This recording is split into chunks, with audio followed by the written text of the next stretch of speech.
What's going on, everyone? Welcome back to another episode of Unscripted, the show that brings you professionals from all walks of life, touching on their backstory, their mindset, and how they navigate through adversity and opposition while providing you with practical tips that will help you on your path. I'm your host, Olympic bronze medalist, author, motivational speaker, Akeem Haynes. Now, let's get into this week's episode.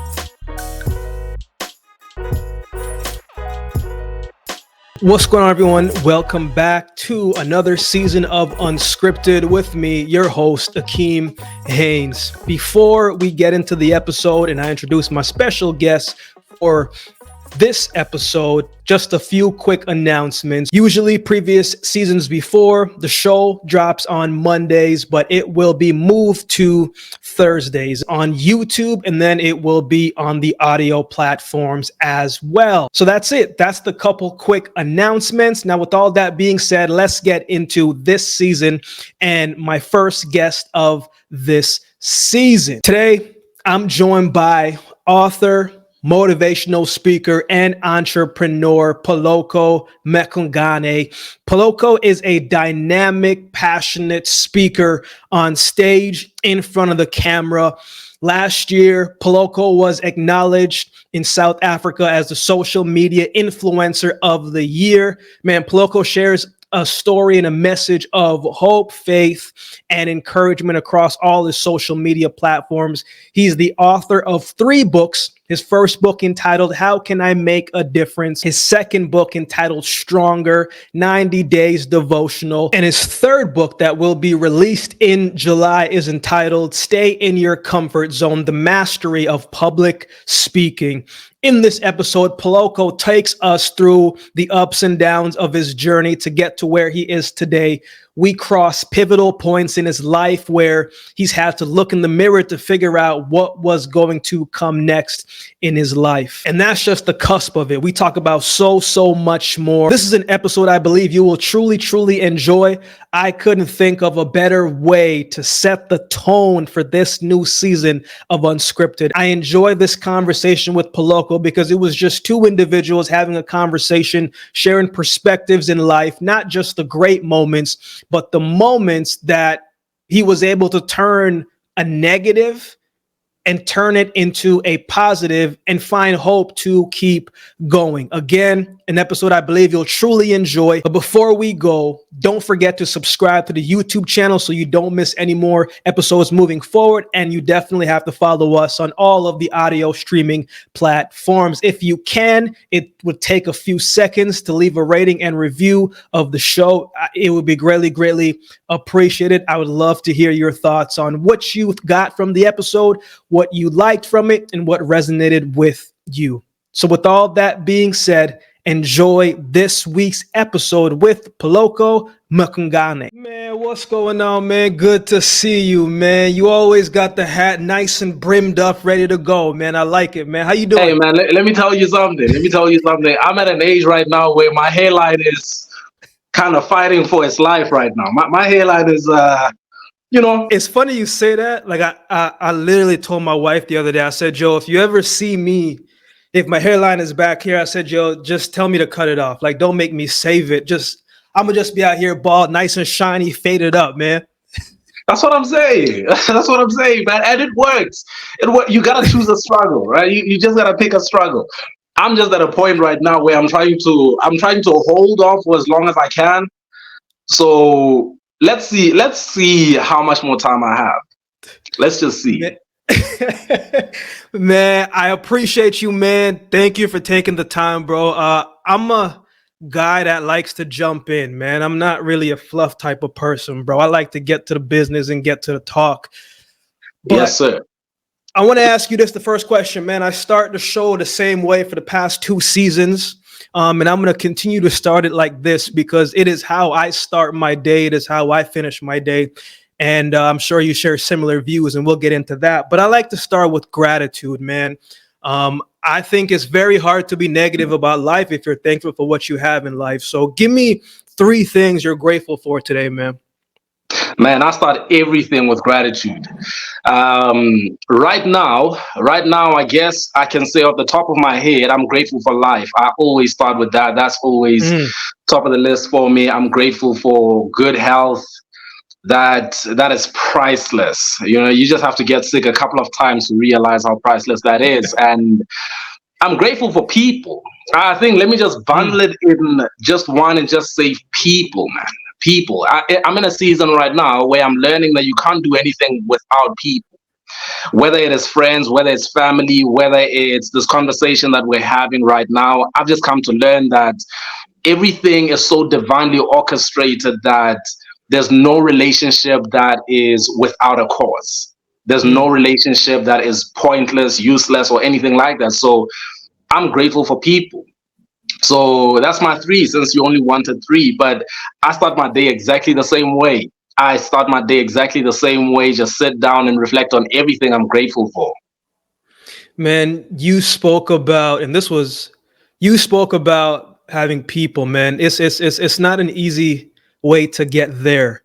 In a world that makes you feel like you are by yourself, in a world that makes it feel like you've heard the term self-made. I'm self-made this, I'm self-made that. And I'm always just like, man, you had somebody that was praying for you at some point. Stop this self-made. No one is But self-made. yeah, but I understand that thought process because, man, it took me about 18, 19 years to let someone in to help me. So how did you get there in your life to say, you know what, yo, I can't travel this path alone? Because it's easy to get into the one track mind to say, I don't need nobody, I'm good. But how did you get there? The truth is, no one is self-made, right? No one is self-made, and anybody can say that. And what often happens is that when people say that they're self-made, or when they say that no one was there for them, Yeah. they're focusing on the people who left. I can tell you now that in every season of my life, there have been people who walked out, but there was always someone. Might have been a couple of people in Mm-hmm. some seasons, but if it wasn't a lot of people, it was at least one person, because Mm-hmm. otherwise I wouldn't have been able to get up.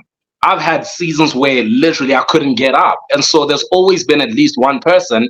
And the mistake that a lot of people make, and I realized I was making this mistake at one point, where I was prioritizing the people who left, prioritizing the people who said no, the people who said you won't make it. And all the while, you're ignoring the people who are rooting for you, the people who support you, the people who believe in you. You're ignoring them so Absolutely. much that you cannot see outside of what's happening in this moment, which is that here's your son, or here's your spouse, or here's a friend, or here's your parents, or whoever it is. There's always going to be somebody there. And so I learned that no one is self-made. If I was a Mm. businessman, I cannot claim to be self-made if there were people who bought my product. How am I self-made when somebody bought what I was selling? Even if I built a Absolutely. business by myself, someone had to buy. And so 100%. I'm looking at the consumer, I'm looking at the supporters, the customers, and saying, "No, I'm self-made. I got here by myself." No, it's the lady who's got kids to raise and still figured that I still think I want to get your book. Mm-hmm. That's the people. So I don't believe that no one. I don't believe that anyone is self-made. No one is self-made. And so for me, when I got to that realization, I realized, okay, prioritize the forming of relationships wherever you are. Take every opportunity to form relationships. I'm having this conversation with you now, and what I'm most excited about is not the conversation in itself, but the potential relationship outside of this. Because I know you're that guy. Let me tell you something, man. I'm stoked because I always had an Olympic dream, right? So there's a younger me inside that just had an Olympic dream that I let go at one point. But talking to someone like you, I know that I'm talking to someone who walked that path, and you did that. You did that. Never I mind the appreciate that, medalist. man. Never mind that. You are an Olympic athlete. So for me, it's relationships. I'm having this conversation and I'm thinking about the potential relationship. So that for me is what matters above all things. And man, well, there's There's a couple things I want to talk to you away from camera that we'll talk about a little bit later, man. But man, you talked about relationships, bro, and we got to start with, in order to understand the person, man, I've always said, man, in order to understand a person, you got to know the history and you got to go back a little bit. And one of the most important people in your life, man, was your grandmother, man. Yes, sir. I had a teammate. His name is Anaso Jabedwana.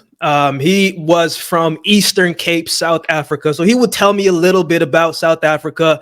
And I would say, man, yeah, like I hear what you're telling me, but what's the food like? And I'm saying, what's the streets like? Don't tell me what the good is like. Tell me what the streets are like. What are they saying? You know, where can I get the good street food?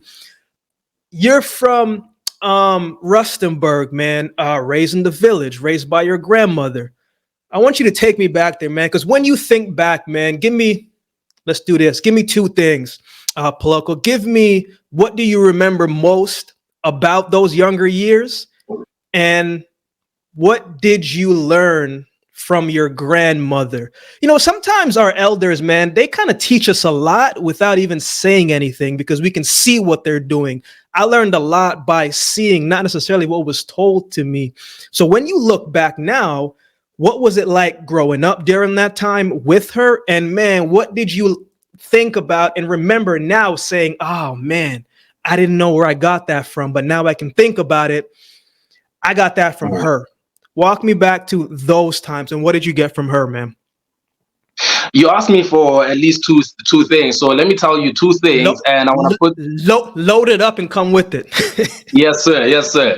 So let me put this in the form of a story, right? So the first thing, I still remember when I was 9 years old. That was the first fist fight I ever got into at school. And man, I'm telling you, it was wild. It was wild for me. Hey, did you win? Did you win? Hey, man, I did that. Let me tell you something. I did that.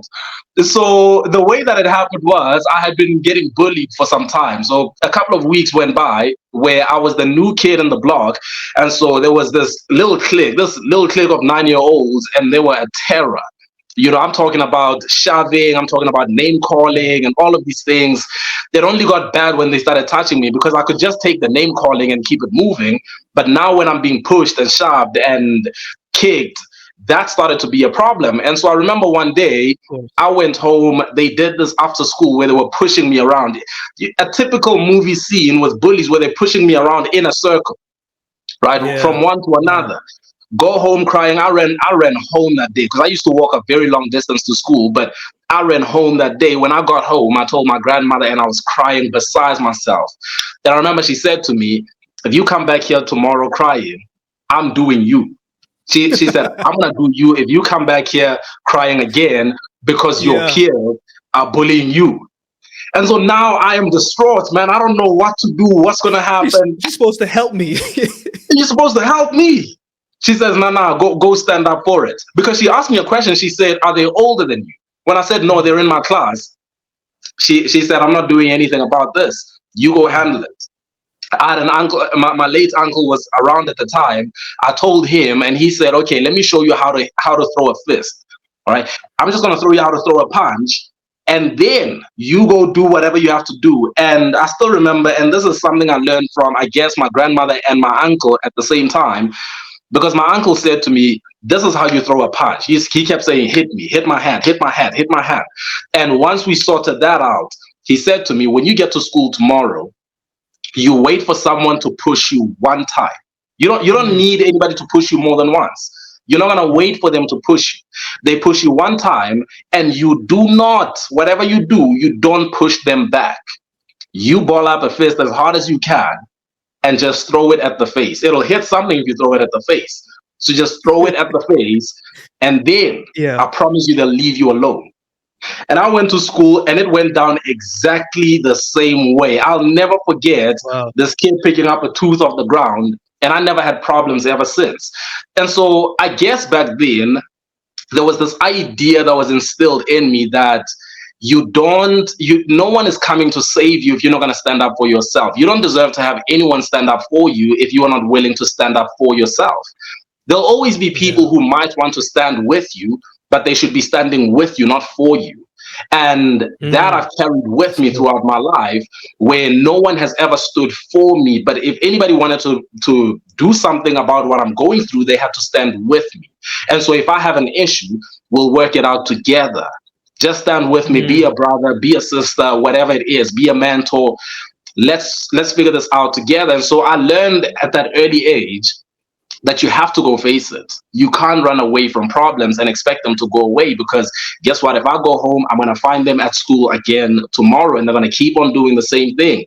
And it was at that point that I realized, especially when it comes to bullies, right? Because you find bullies wherever you go, whether it's in the corporate, whether it's in the entertainment industry, there are bullies everywhere. They're just big bullies.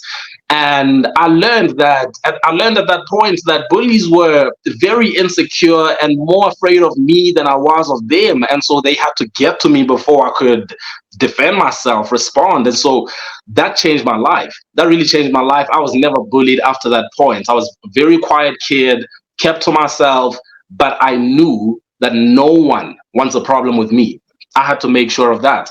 And so that was one of the lessons that I learned from my grandmother at that time. And another one, above everything, she was a woman of God, man. She was a woman of prayer. And so in every single season, it didn't matter what was happening, my grandmother prayed. My grandmother prayed. I remember I have two sisters, and she would have us sing hymns so that when we went to our small little home church, because it was a very small church with about 10 people, and she would make us sing in front of everyone. And it was, everybody to her, could hear. it was like, oh, my grandbabies can sing. Y'all gotta give my grandbabies a chance to sing. And it was great, man, because as she was teaching us those hymns became the messages that were instilled in me today. I don't care about singing, but I care about the message that was instilled in me as I had to memorize those hymns. And there was a lot of things that were just around this conversation of faith that I learned from my grandmother at that time. And I think more than anything, and this is the biggest attribute that I will always commend my family on. I grew up with a family that didn't have much, but I'll tell you now, it was very rare that they would turn back somebody who needed. It was very rare.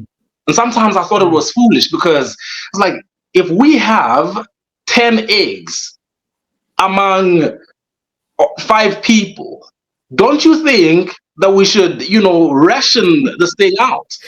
No, but if they were better, the math ain't right. Oh, no. If we had visitors, if we had somebody who needed something, I had the kind of family that wouldn't mind giving the last of what they had. And that came all the way from my grandmother, because she didn't have much, but I always saw people walking into our yard and walking out with something. And that to me was fascinating, because just now I'm going to hear you complaining about how we don't have ABC. But that generosity modeled for me what genuine generosity looks like, because at that point I learned the generosity is actually sacrificial more than anything. And it doesn't always come from a place of abundance, but it comes from the heart. It's from the heart. And when the heart says you have to do something about this, my hands are tied. And I just have to trust that in some way that will come back to me. And I learned that. I've been applying it to my life ever since. And I learned you can never give too much. You can never be too kind, too generous. And it's always worked out for me. Even in this world where people feel like you have to defend yourself and just watch out, people just take. And that's not my business. If you are here to take, that's okay. That speaks to your character more than it does to mine. So, take and move on. But I'm not going to change up who I am simply because I'm afraid of the big bad wolves. That was it. Man, I share those same sentiments, bro, because my grandparents were the same way. They used to call my grandfather Farmer Brown. And so he would come on, always sharing his food. My grandmother would always be cooking. Like, you come to the crib with something, even looking back now, everybody came to the crib for something. And I'm just like, sometimes I came to the crib and I didn't get nothing. I'm like, why you get something? I didn't get nothing. I'm like, no. But they would always, one thing my grandmother told me before she passed away, man, she said, Akeem, if you treat people the right way, God will take care of the rest. I was born in Jamaica. So we had my grandparents' place, man. It was up atop this big hill. And so you'd open these gates and Do, then do you have you these dogs running out. do you still have ties in Jamaica, or are you completely out? No, man. 90% of my family is still in Jamaica. Ah, awesome, My awesome. I grew up in Canada. I went to school in America, so I've been all over the place, man. But the beautiful thing about that time was sometimes people say stuff to you in the early stages of your life that you don't really know what it means until you grow and you live a little bit more. And it is the generosity, man, that allows us to really get to be connected with God on a different scale, because we're always praying for what we want, but we don't Mm, always get what we want. But we mm, always get our needs taken care of, and we get some of the stuff that we want. So from that early age, man, you're talking about generosity and you're seeing certain things happen. Um, what were you thinking about? Most kids are thinking about, I put it this way, most kids at a certain age, man, thinking about toys, thinking about, desserts, thinking about certain things. I thought about, not to make it dark by no means, but I thought about my mortality when I was 8, 9 years old. I've always thought a little bit mm. differently because of my experiences growing up as a young kid and seeing certain things in Jamaica that no person was supposed to be seeing, especially as a kid. So I thought differently. I thought about purpose. I thought about, what does that mean? What does that look like? At that age for you, man, I'm talking maybe 9, 10 years old. What were you kind of thinking about? Because I don't think our imagination, man, is crazy, right? We're not Mm. limited at that young age. We can think about everything and anything. But what were you thinking about? What questions were you asking yourself around that age, if you can recall? So the one thing that I recall is that at that time, because of the circumstances in which I lived, I never really lived in rough conditions where my life was always under danger, but lack was a constant theme throughout those early Yeah. years. So, not having electricity, not having water, not having something to eat, and not having this and that. And because of that, it was very interesting. There was one particular time when I was a kid. I think I might have been about 10 years old. And I'll never forget how we didn't have electricity for about 2 nights. And on the third day, I was out with my friends, and we had these. I don't know if you remember Tazos that you would get in the Simba Yeah, chips. yeah, yeah.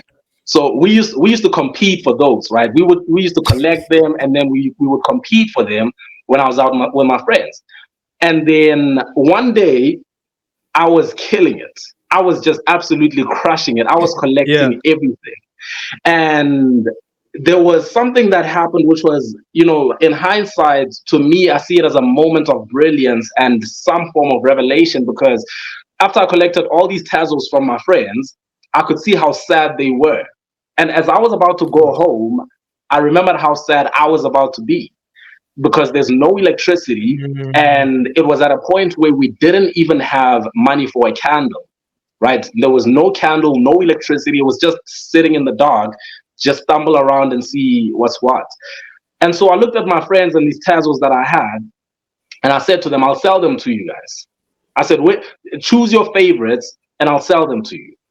And things were okay at their home, so they just ran off to their houses and brought some change to buy these tassels from me. And so I sold off all the tassels that I had and took the change that I had and went to a nearby shop to go and buy some candles and took them home. Wow.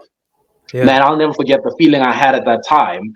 As a 10-year-old walking with these candles, I couldn't wait to see what my grandmother would look like, what she would say, how she would respond, because I just came and I felt like I saved the day. I just brought a solution, right? I, Superman. I saved the day. And so moments like that when I was younger made me assume the role of the man of the house, so to speak. Yes. And that's because there wasn't a male figure in my life until I was 12 years old. That's when my mother got married. But until that point, there wasn't a male figure. It was just me, my grandmother, it was aunties or my sisters. So I grew up around women. And so for me, feeling like I am making a difference in this little place called home made me think about, okay, how do I further change the circumstances? And then from there, how do I further change the circumstances of other people who are outside of this house? And so it's such weird thoughts for kids, but I think it was programmed into me as well, because at a younger age, what some people don't know is that my name Poloko means salvation, right? Which is the act of saving. And so it seems that my grandmother had some kind of idea behind me being one who is going to be able to save in some kind of way. And I say this because before she passed on, because my mother got married, she had to change her maiden surname. And then my grandmother told her before she passed on, she said, listen, all I ask is don't change his last name. You can change all your other kids' names, don't change his last name. Because I expect him to be the one who brings salvation to this family line of Mmakgolane, which is my surname. And that for me is something that was always implied even when I was a kid. There was a different level of responsibility that I had as compared to my peers who would go out and play and just enjoy life. I was thinking about responsibility. I was thinking about what my role was in the mess that was going on. Where there was lack, how do I play a role in that? How do I make a difference? How do I add value? And so it's something that I couldn't run away from. It definitely had to lead to where I am now, because from that age, I was always thinking, what is my responsibility in all of this? And that's been me ever since. My question has always been, what's my part in all of this? Man, that's a beautiful question to ask, and probably one of those early pivotal points for you in your life, man. We got to go to the other pivotal point that I would say that kind of puts you on the span of where you are now, trajectory, man. 19 was a big year for you, man. Age 19 was a big year for you. I've always believed, again, my foundation of my faith comes back from my grandmother, man. I'm talking old school, massive Bible texts. King James, thou shalt die, so hard to read. I put me to sleep. I'm like, not because I was bored of it, because I couldn't read it. I'm like, yo, this is too much. But that built my foundation. It built my faith, and I later grew into it and was able to understand a little bit more, man. But every pivotal point in a person's life is first faced with the question where they ask themselves, what the heck is going on here? Year 19, man, 19 years old, finished school, trying to figure out what's next, man. I believe every person on this planet wholeheartedly, to my heart of hearts, has a gift, has a talent, and can create a skill. But you were trying to figure all that out at 19, man. As I was reading a little bit about your story, man, 19 was a pivotal year. What was going through your head at 19? What were you questioning? You probably had the low taper fade at that time, so you were trying to figure out, how do I keep the fade right? Yeah. But 19 was a special year for you, man, but it did not start out necessarily as a year that you knew what was going to look like or what your life was going to look like, man. Can you take me back to 19, getting your grades, trying to read from school, thinking to yourself, oh man, this is not this is not going to get me anywhere here. Yeah. What was that like? Because in this era, man, where you are supposed to go to college right after you graduate, that's not always everybody's story right away, and that can be discouraging.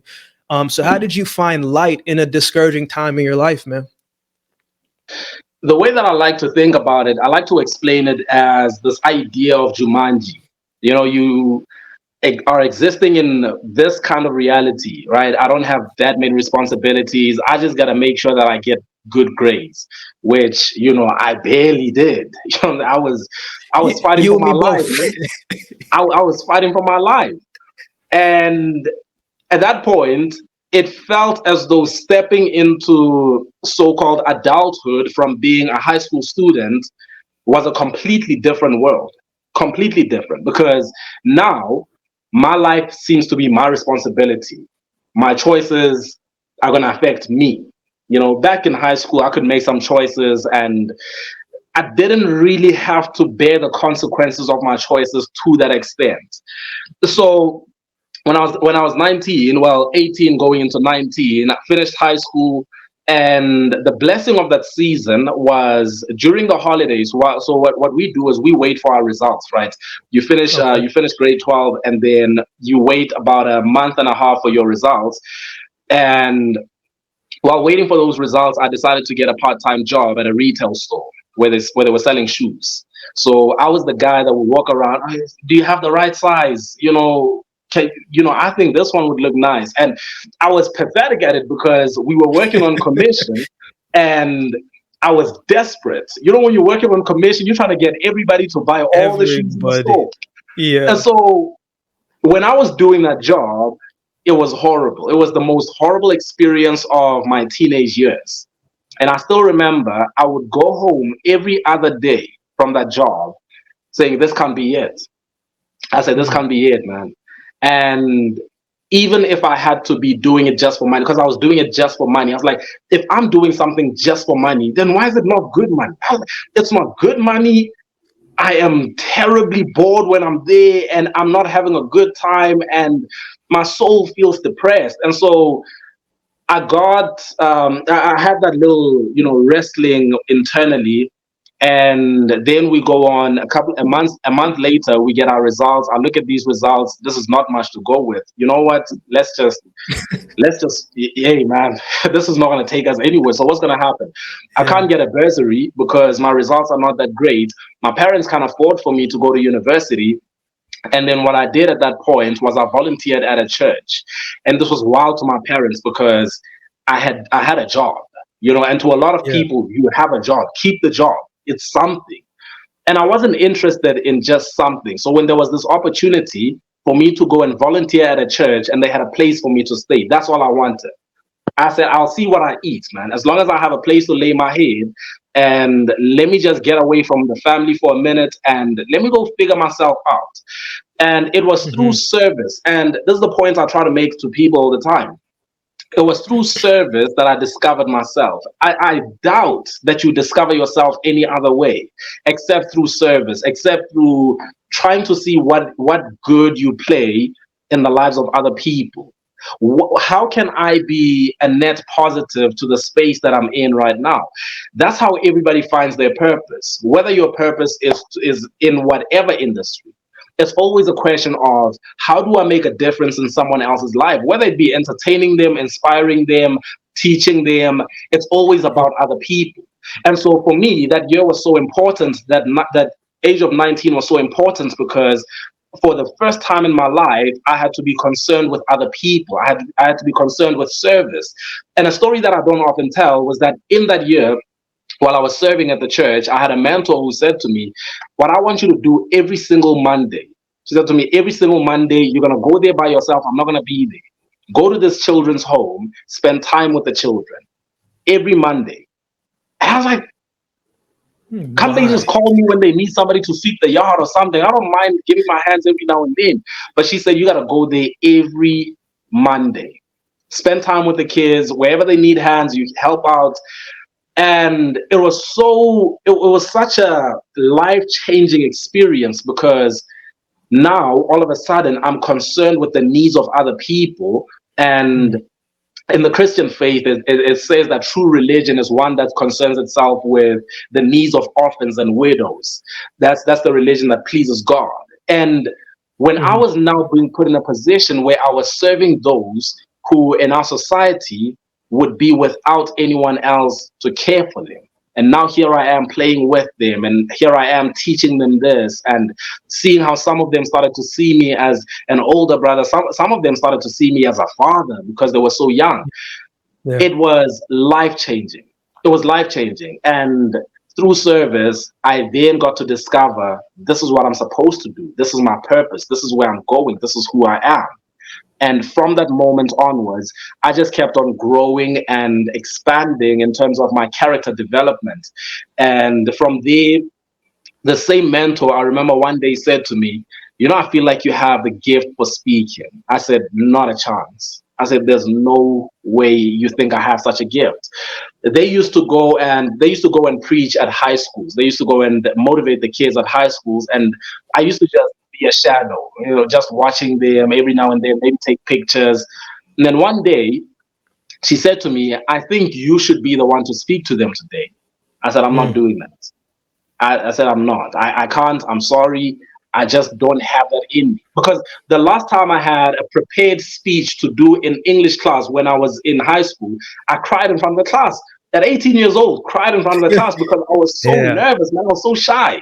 So Yeah. now she says, you're going to have to speak to them. I said, I'm not going to do that. And then we get to the school. She does her introduction and she says, but today I've got someone who's going to be speaking to you, who's closer to Mm. your age. He's a great guy, hypes this guy up. And she says, give it up for Poloko. And I'm just there stunned.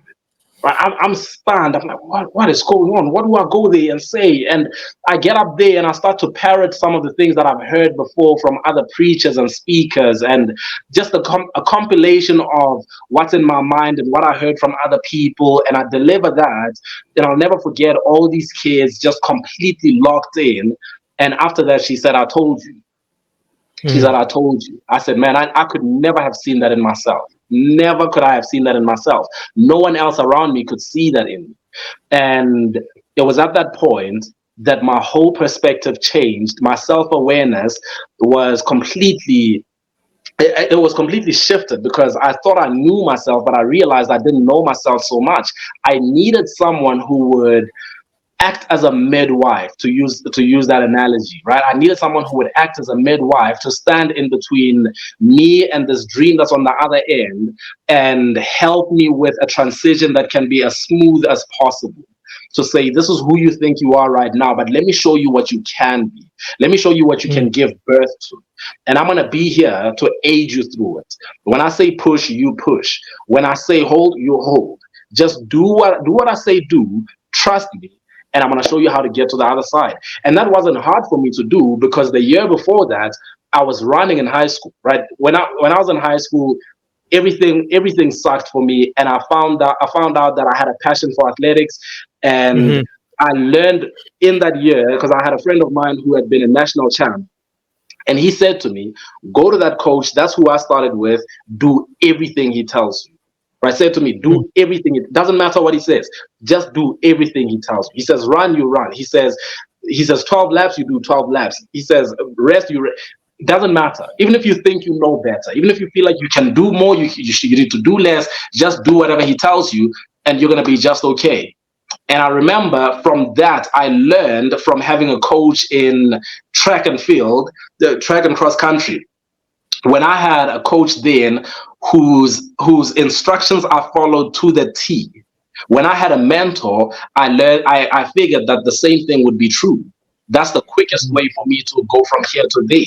I just have to listen to what they have to say, because they have an aerial view. They see things I don't see. They understand things I don't understand. They can see my blind spots. And so if I listen to them, I'm going to be just okay. And everything shifted from there, man. From there, everything shifted. And that was the value of that year 19.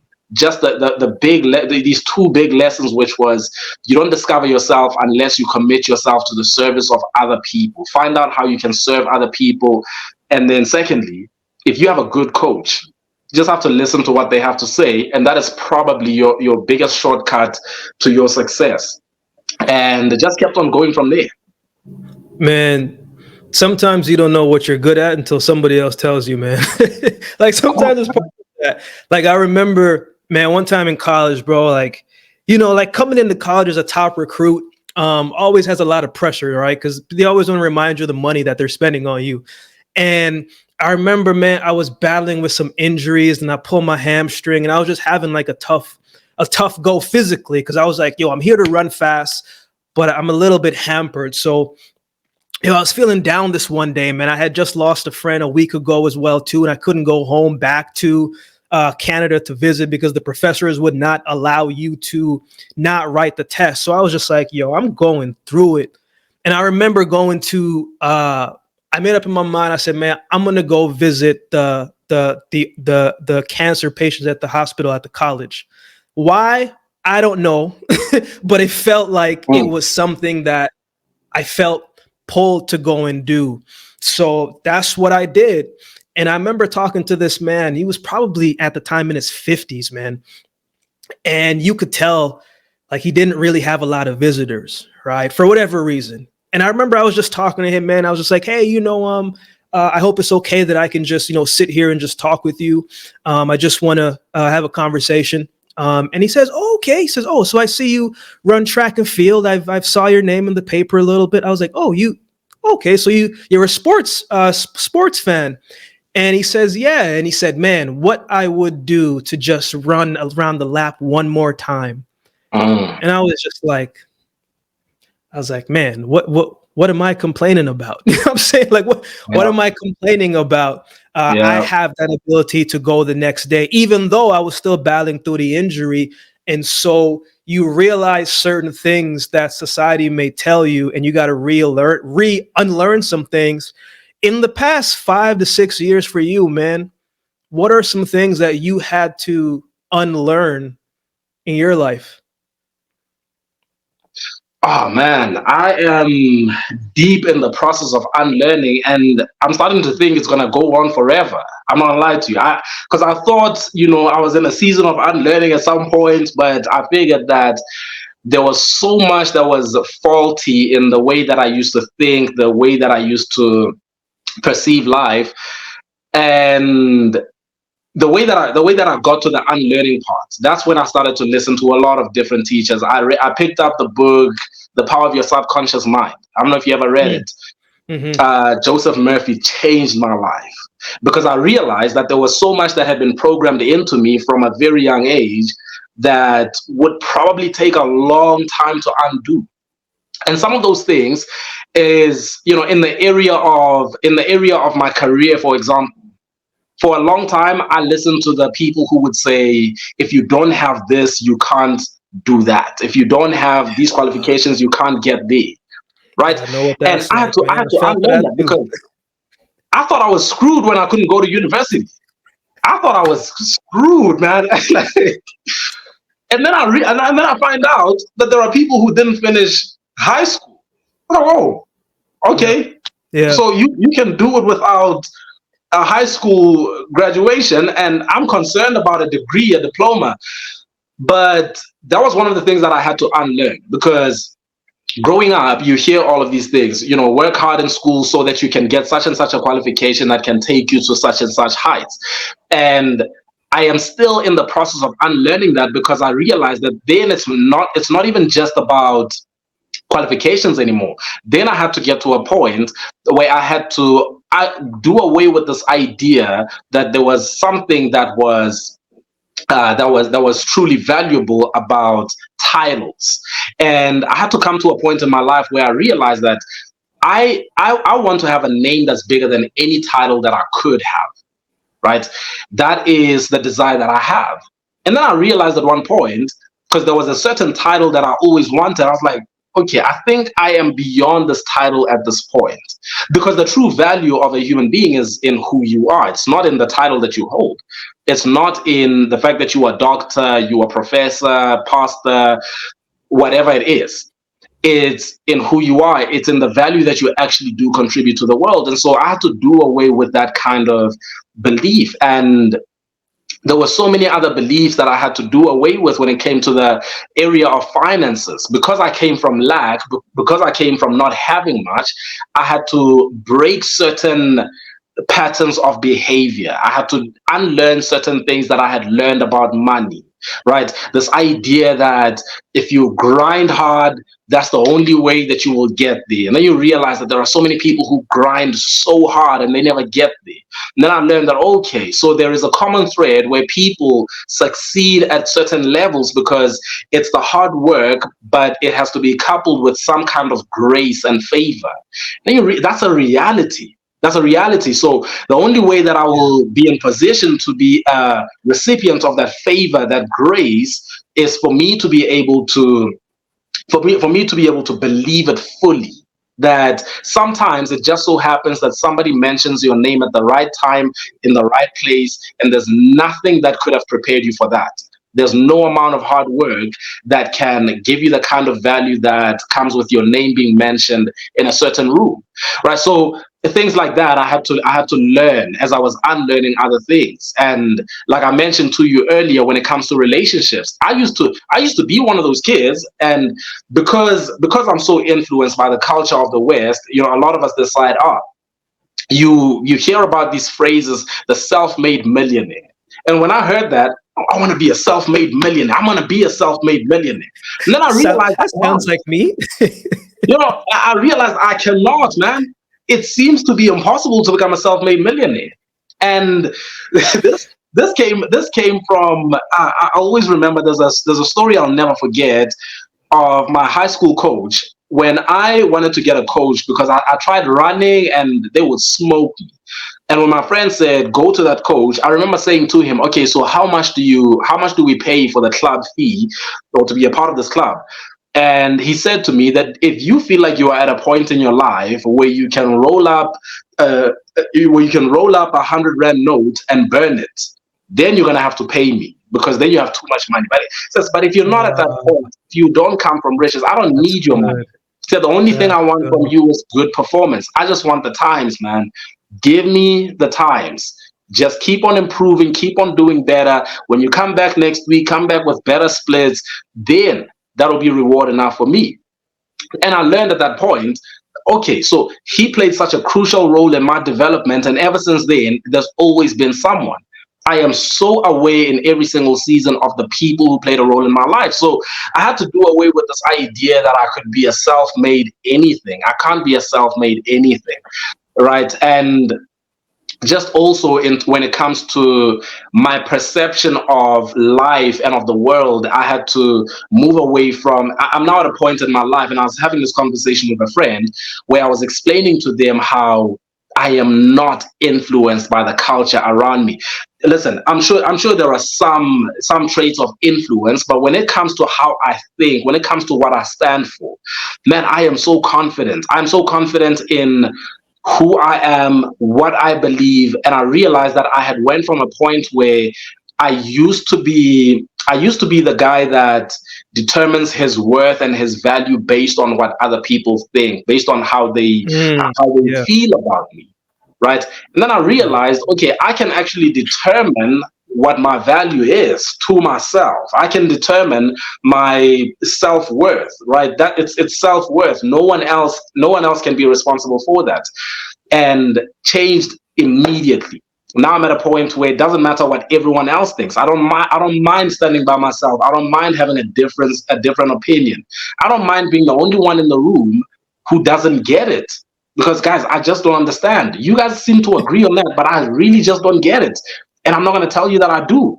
Right? So things like that brought me to this place where I am now. And the biggest thing over the past couple of years has been me doing away with the idea of being a victim.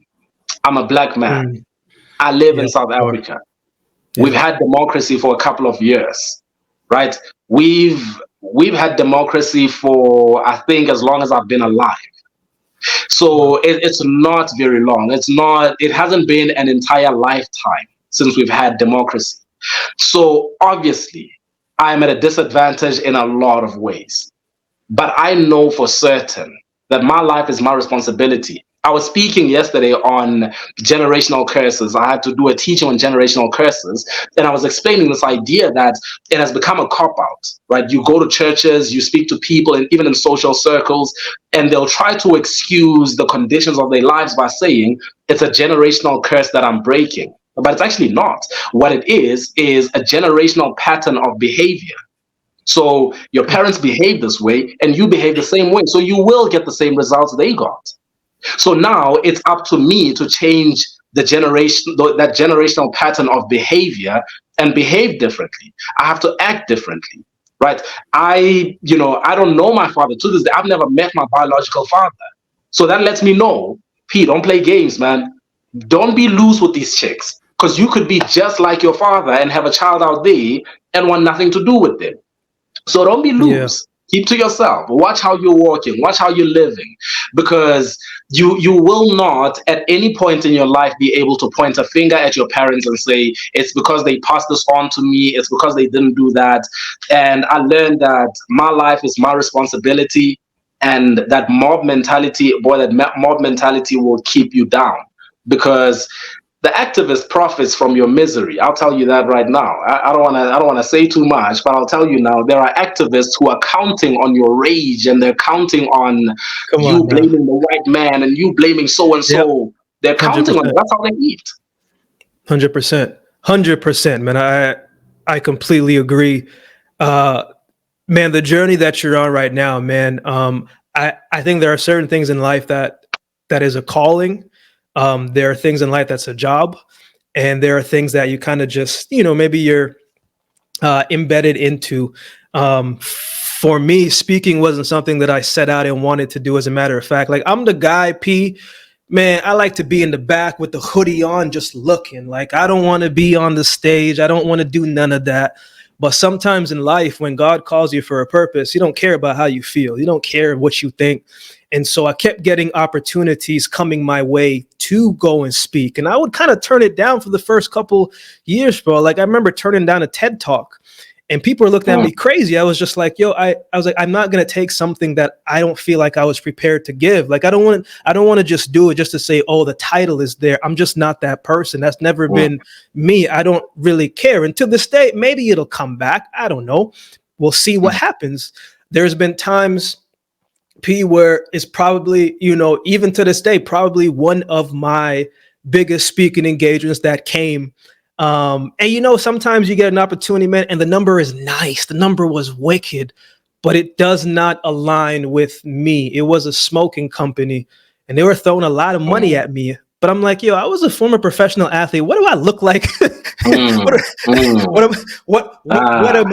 am I going to say? Yo, keep doing what you're doing. Make the cigars make the cigarettes more addictive. What does that look like? But there are people who will, and again, you got to do what you got to do. It's not me to say what people should do or shouldn't do, but there's a lot of people that will compromise who they are because what they can get. How do you teeter that line between, man, I got to stay truthful to me, even if I'm going to get to my destination a little bit slower? How do you not take shortcuts?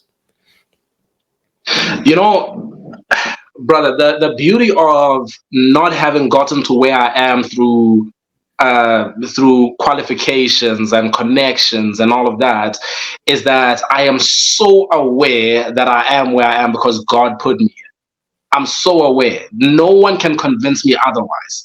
There have been some of the best opportunities of my life in terms of speaking and just my career in general have been opportunities that came to me while I was minding my business. Somebody just called me out of the blue and said, hey man, they want you over here. And I was like, but how? I don't know anyone there who mentioned my name. It's like, but I'm not complaining. I just want to find out, how did this happen? Yeah. But the way that these things always happen always remind me, it just keeps me grounded in realizing that I've gotten to where I am because God wanted me here. Brother, let me tell you something. When it comes to who I am and when it comes to what I've been called to, I wasn't called by a person. And so I truly do believe that there's not a person who can deter my calling. And that's the conviction that I carry when it comes to trying to draw that line and say, I don't do that because I don't think it's a part of my mission. I don't think that's a part of where I'm supposed to be, what I'm supposed to be doing. And I'm okay with it. You guys do you, but I just don't think that I'm a good fit for that.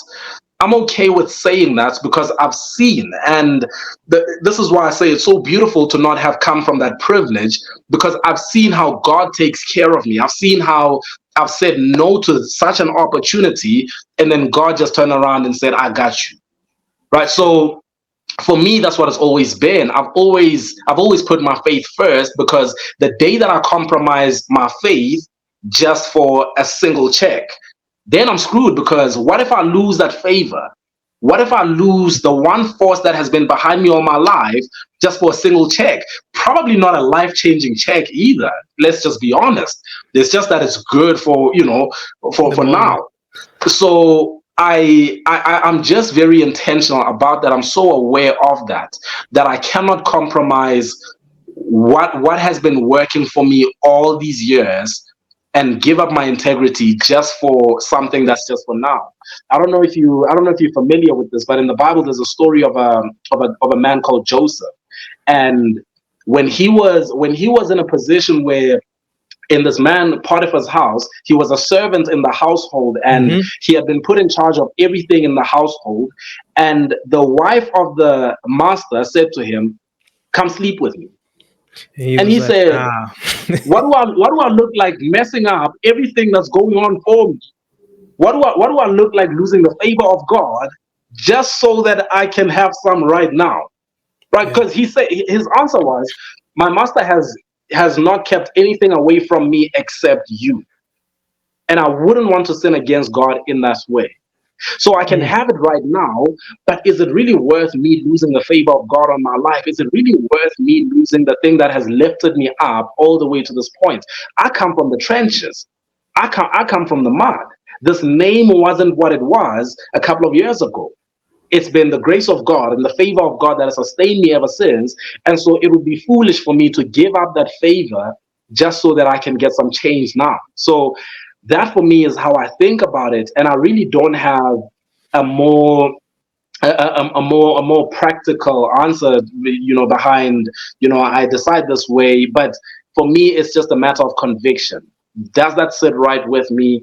What's the purpose behind it? What's the point? I mean, it's like what you're saying.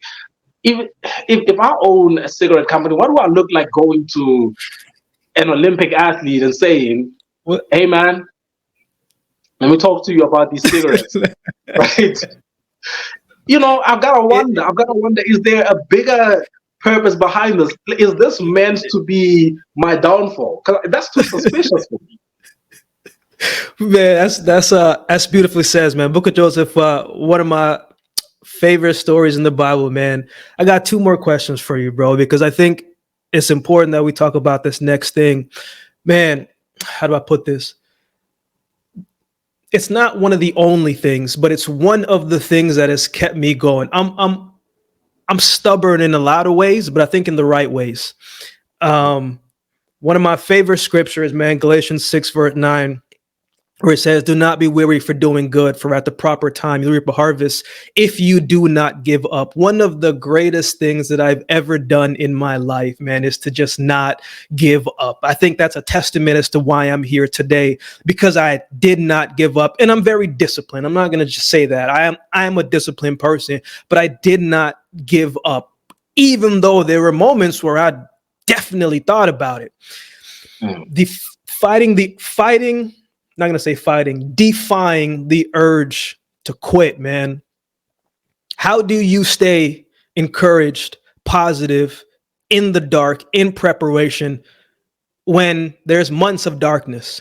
When your thoughts creeping a little bit more like, wait a minute, yo, this is not how it's supposed to go. If I got this lined up, this is supposed to happen. Because entrepreneurship and being a person who walks by faith, it's not for the faint-hearted, man. It's not for the weak-minded, man. It's going to test you. It's going to rock you. It's going to leave you confused. It's going to have you asking yourself some internal questions. That question where you sit and look in the mirror and you don't even know who that person is because you forgot.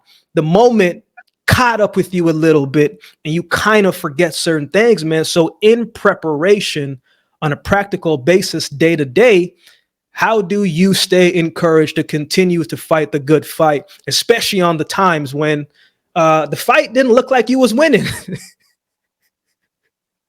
Yep. Now I get you. I get you. I was thinking the other day about this analogy of an airplane. An airplane reaches a point of no return. It can be on the runway, try to catch some speed, and if the pilot changes his mind, he can decide to stay on the ground. But once he takes off, he reaches a point of no return, and the only two things that can happen is that this plane goes up or it crashes. But we are now at a point of no return. And for me, I've always put myself in a position where I'm very decisive. You talk about being stubborn. I see, I'm very stubborn as well, and I see it more as being decisive. When you've made a decision, there's Yes. nothing that can move you. There's nothing that can move you. Nothing can shake you. You become a dog with a bone. And those days do come. I do have days when I'm discouraged. I do have days when I don't feel like it, when I don't want to do it anymore. I do have days when I just kick back and say, you know what, I'm done, man. I'm done. And, those days come through, the book is not selling, or this is not coming together, the phone is not ringing, the emails are not coming through. We go through those seasons, but when when things like that happen, I have to remind myself that, first of all, there's a reason behind me doing what I'm doing right now. There's a bigger purpose behind it. It's more than just about myself. But more than anything, I'm at a point of no return. And if I stop now, I will crash. I will crash. It's the idea of burning the boats, right? You have to burn the boats, because if you decide to give up, you will die for it. Because there's no other way around the situation. I have given up so much. I have put myself in a position where I wasn't trying to do this, bit by bit, while I was, working a 9 to 5, and at the same time trying to hustle and make this work. Because if I'm doing that, I can always just give up on the dream and continue with the 9 to 5. But I'm at a point now where there is no other way. There's just no other way, man. This is it for me, and this is the only thing. So if you have put yourself in that kind of position, what else can you do? You can't stop. If you stop, you will crash. And again, this seems to be a consistent theme. I've also surrounded myself with people who won't allow that. So there are people in my life who, Ecclesiastes says that if one falls down, the other can help them up, right? That's why two is better than one. And so I've always put myself in a position where I know who it is that I can reach my hand out to if I'm down. All it takes is a phone call, a text message, or maybe them worrying about me and saying, hey, man, I haven't heard from you in a couple of days. Is everything okay? And they'll drop what they're doing just to come see about me, because I would do the same thing for them. And so just having those guarantees in place, or, one being putting myself in a position where I just can't go back.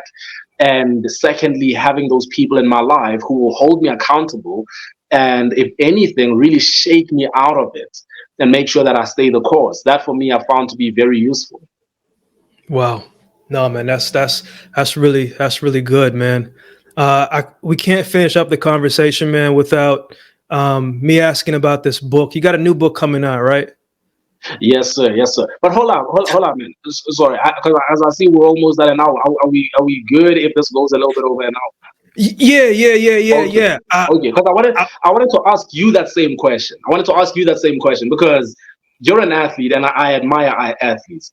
And when you ask me about not giving up, I can't think of a better analogy than you preparing for the Olympics. Probably, I can imagine that. Yeah.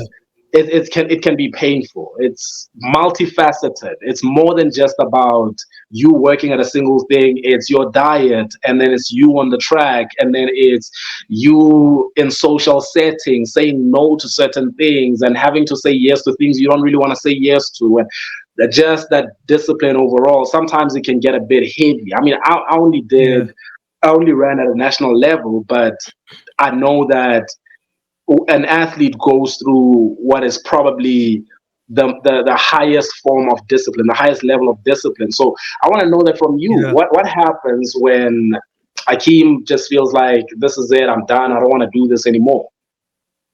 Man, I remember when I was playing football, like Western football, where they throw it in the tackle, not the football that we're used to. Yeah. I remember when I got to Canada, man, I started playing football.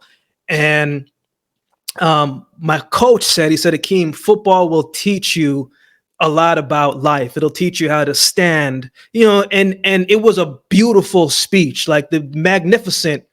But I'm like, that point I was 13, man. I had already been through so much in life that I'm like, no, my life events prepared me for football, man. It's different when you see death when you're 8 years old. It's different. It's different when you see certain things that forces you to be hardened. And so for me, my mentality and coming to Canada, man, I remember hearing kids like complaining about, I got to take the trash out.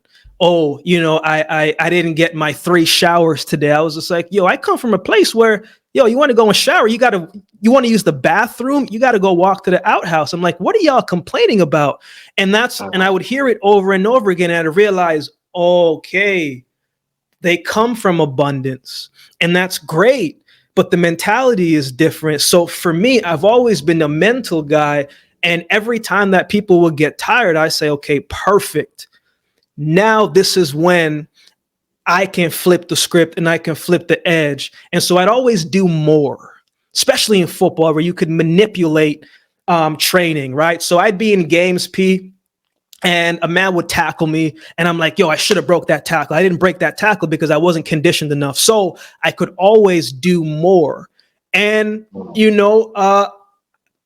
I was a dual sport athlete, man. I was getting recruited to play football and run track and field. So I did all right. So when we talk about the track side of things, it's different because you can't have a speed session in the morning and come back later that day and have another speed session. Your body will crash. It won't happen. Football, you can do that because you can manipulate the game. But in track and field, you got one shot at practice that day. You got to maximize that day, and you can't give 100% every single day. So when I said that, yo, track messed with my mind because I was like, yo, wait a minute, this doesn't make sense. And the other thing too, P, I never loved track. Was good at it. Never loved it. Olympics wasn't a dream of mine. It became something I aspired to do, but it wasn't a dream of mine. I was like, I'm going to use this track and field thing to help me take care of my school. I was getting a scholarship. I was about to be the first in my immediate family to have that. And so for me, the mentality of it was different. But my mentality is once I make up in my mind to do it, I eliminate all excuses. So I realized how to close the gap in college when I would hear my teammates complain about the hard workout. And I'm like, yo, they're spending a lot of energy talking about how terrible this is going to do. We know it's going to suck. Yo, we know we're going to be sucking wind. We know we're going to be laid out. And I'm like, even if it's just a little bit, I'm not going to complain about it because I might actually need that energy to push off from these 300s that we're about to die from. So I didn't complain about it. I just did it because I knew it was going to hurt. I knew it was going to hurt. I didn't always feel like training. I didn't always feel like being there. I didn't always feel like lifting. There's times when I was running consistently slow, consistent meets, and you question all of these different things.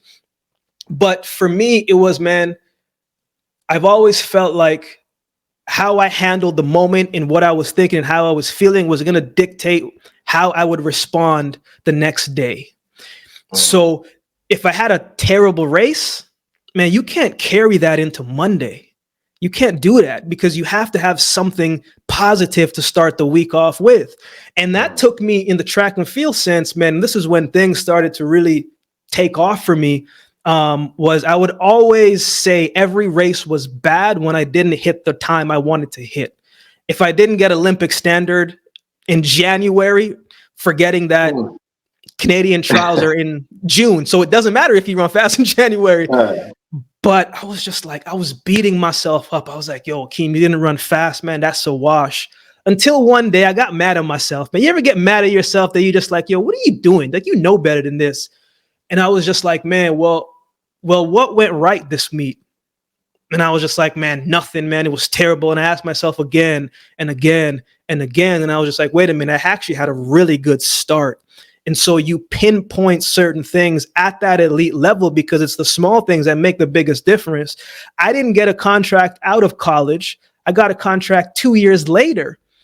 My teammate, one of the most freakish, giftiest, natural, talented guys I've ever seen in my life. And I told him, I said, bro, you cannot eat like this every single day. Like, you'll get away with it now, but once your body gets a little bit older, when being at that elite level is just so minute, so subtle, you can't do that. And for me, there were some things that I just wasn't going to compromise on, bro. Like, I was always going to eat good. even if I didn't have the money to eat good, I wasn't going to eat chips. Like I wasn't going to do that stuff. Like I knew I could even it that way. And so for me, man, the only thing, I'm not going to say the only thing, a bunch of things that helped me, man, was really doing the small things and just trying to make sure that I didn't take myself out up here, because you're only as good as your last competitive race. And if your last competitive race wasn't good and that happens again and happens a third time, you're like, oh, geez. Yeah. Sports is about momentum, man. And such is life, right? You got to have some good momentum, because if you don't, especially at that elite level, those guys are going to eat you alive. They're going to take your food, literally going to take your food. So that's kind of how I was able to get through it, man. I didn't always feel like being there. I didn't always feel like doing it, but it's like, man, are you going to complain about it, or are you going to do it? Because that's your choice. Right. And you can say, you know what, this and that. But once you make up in your mind, man, you just got to go full force with it. And so if I was going to fail, I was going to fail hard. And I did fail a lot of times, but I also stood up a lot more times as well, too. And so for me, man, it was my life experiences that really helped me how to navigate through sport. But it's a different type of discouragement. It's a different type of discouragement when it doesn't go well, because we talked about people throughout this conversation. It's like, man, in track, you have a team around you, but they ain't coming to the start line with you. And when you lose, you got to walk down this path where everybody can see you looking at the stands. And it's not Western football where you got a mask over your head. You have people. Man, I remember I went to a meeting in England, P, and I didn't run well, man. And there were so many Jamaican flags and Canadian flags. And I remember this little kid, like this little kid was having a lollipop, right? And he had a drink in his hand. And the British crowd is crazy, man. I love them, but they're crazy. And so the British team, this British sprinter had beat me and a couple others. And so, bro, they're getting at me heavy. And this little kid with a lollipop, took his lollipop and threw it at us. I was just like, whoa. And it was at that moment that I realized, man, it takes a certain level of patience and trusting the process, even if you don't love all of the process, and even if all of the process doesn't feel good. And that's what's helped me, not only during my time in sport, but in life and in speaking and doing certain things. It's like all of the process is not fun. And a lot of people think you have to say, oh, I got to love it. I got to love it. I got to love it. And I get that. It sounds good. It's great. But if we can be honest with ourselves, we don't like all of the process. No, we don't like all of the process. As someone who you run now, P, I see you with the workout videos. I see you hitting the gym. I see you in the gym getting swole again. At some point, you're going to get sore. You're not going to feel like getting swole again, right? Yeah. And that's my next question for you, man, is how do you get yourself back on track from a practical standpoint when you are having one of those off days? Because that's the thing with people who are public figures and people, especially in your position as a speaker, coming in for people to get encouragement, upliftment, spiritual discernment in different ways. But you don't have great days all of the days. So how do you recalibrate when those days aren't great days? So the starting point with that is gratitude, right? We spoke about gratitude in the beginning, but the starting point is gratitude. Just about every day that I start with gratitude has a very high chance of being a good day. I'll figure the rest out. But if I just have to be intentional about my gratitude, and I'm talking about in the different areas of my life, especially the areas where I'm struggling, if I am discouraged myself and I sit down and I say, I'm grateful that when I speak, people are encouraged. I'm grateful that in that one season of my life when I was down and out, this and that happened that brought me to where I am now. I get very specific about it. I get detailed. And beyond gratitude, this thing is very simple, at least in my mind. I try I try to demystify everything that I do. And it just comes down to just doing it, right? You just do it. Even when you're at a point of discouragement, and I learned this because I used to run long distance and, well, middle distance and long distance.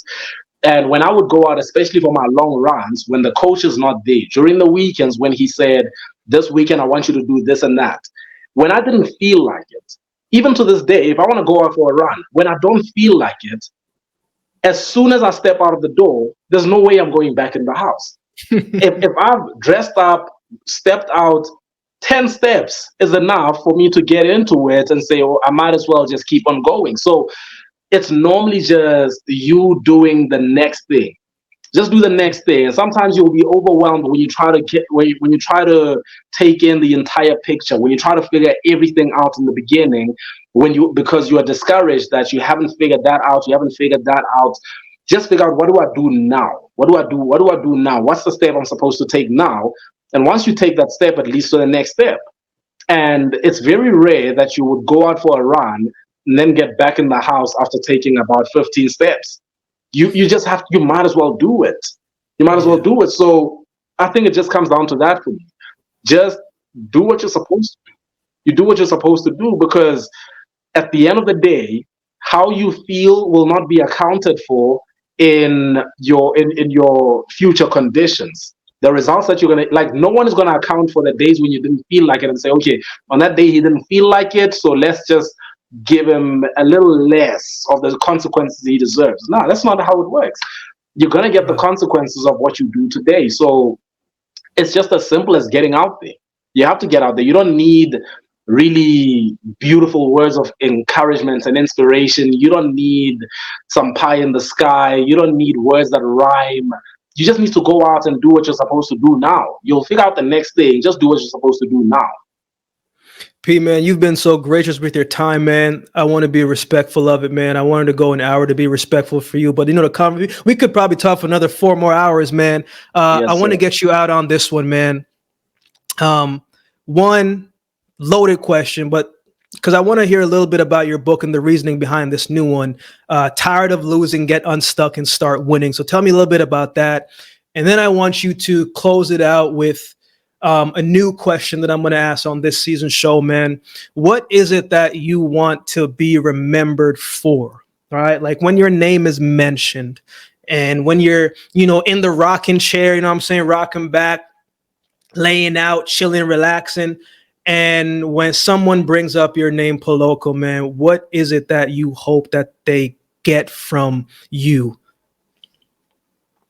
So, well, firstly, with the book, Tired of Losing came from a personal experience, right? It came from just my personal journey where at some point, you spoke about momentum earlier, and this is a big theme in the book, which is that that momentum is important. And when it comes to life in general, you start to realize when you're no longer just progressing slowly, but you're actually losing now, right? It's in the numbers, it's everywhere.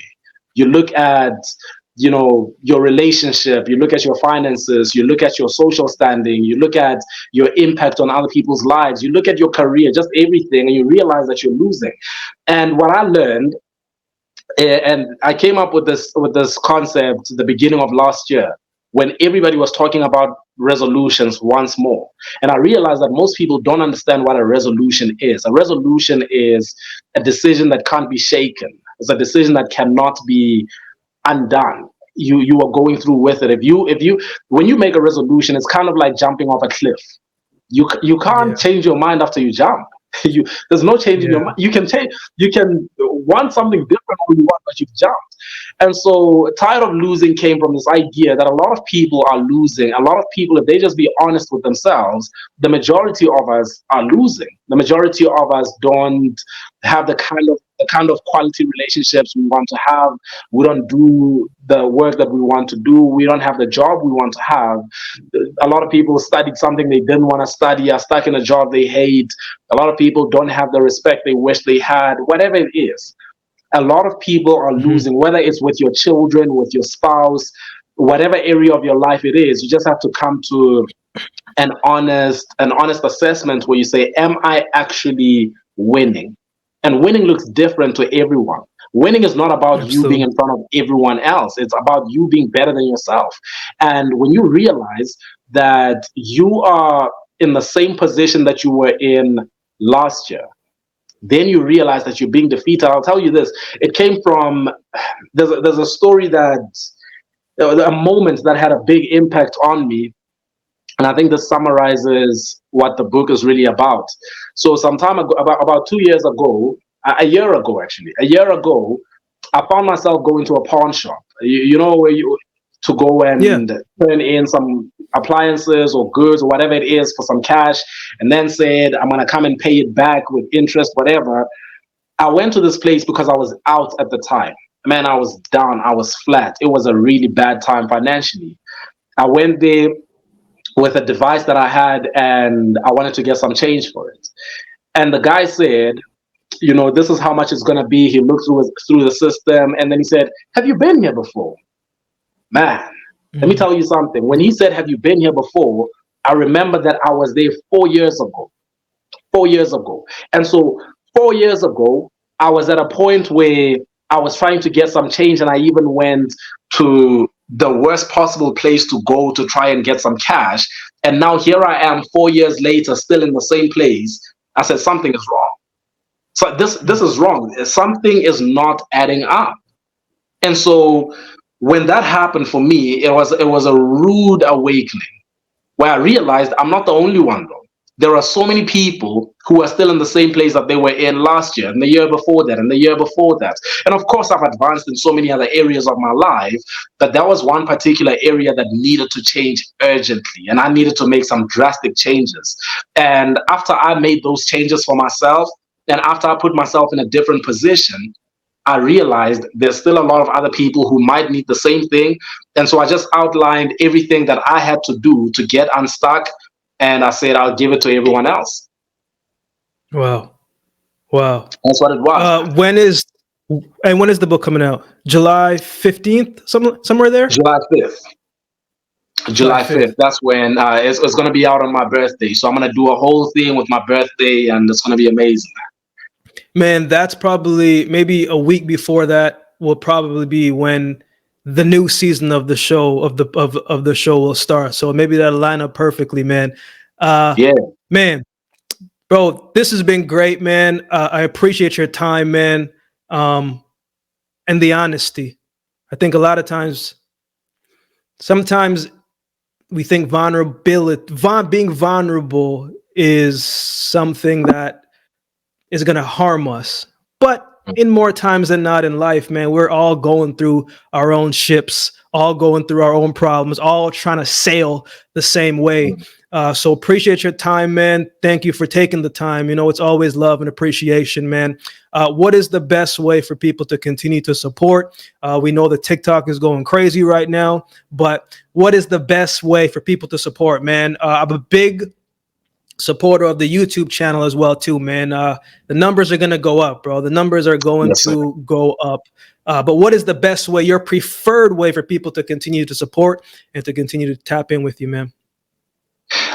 Really just for them to go to YouTube, get on that YouTube platform. And there's a lot of things that I could plug, say Patreon and all of that.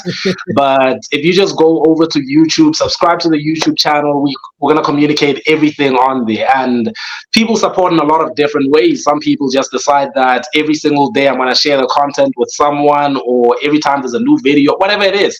Everyone knows how they want to support. When you get there, in one of the videos, you'll see a link for my Patreon.